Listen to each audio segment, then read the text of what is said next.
શાંત ફ્લેટ, દુર્ગંધ અને પડોશીઓની ફરિયાદ આ ઘટનાઓએ બોલિવૂડ અને હોલિવૂડના સ્ટાર્સની અચાનક મૃત્યુની વાસ્તવિકતા સામે લાવી છે।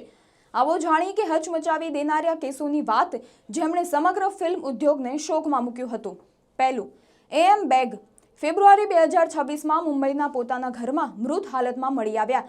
પડોશીઓએ તીવ્ર દુર્ગંધ જોઈ પોલીસને જાણ કરી દરવાજો તોડીને દેહ બહાર કાઢવામાં આવ્યો। બીજું, પરવીન બાબી 2005માં એપાર્ટમેન્ટમાં મૃત હાલતમાં મળી આવ્યા હતા। 3 દિવસ સુધી અખબારો અને દૂધના ઢગલા ઘરની બહાર પડ્યા હતા।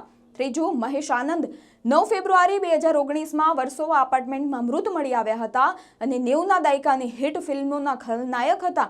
તેઓ 57 વર્ષના હતા। ચોથું, હુમેરા અસગર અલી પાકિસ્તાની અભિનેત્રી અને રિયાલિટી ટીવી સ્ટાર હુમેરા અલી 8 જુલાઈ 2025ના રોજ કરાચીમાં તેમના એપાર્ટમેન્ટમાં મૃત હાલતમાં મળી આવ્યા હતા। તપાસ અધિકારીઓનું માનવું છે કે તેણીનું મૃત્યુ લગભગ 2 અઠવાડિયા પહેલા થયું હતું।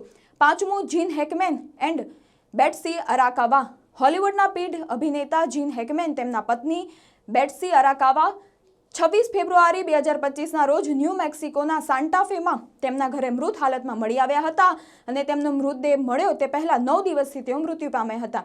છઠ્ઠું, કૃતિકા ચૌધરી જૂન 2017માં મુંબઈના એપાર્ટમેન્ટમાં મૃત મળી આવ્યા। 3-4 દિવસ સુધી કોઈને ખબર ન પડી। દુર્ગંધના કારણે પોલીસે તપાસ હાથ ધરી।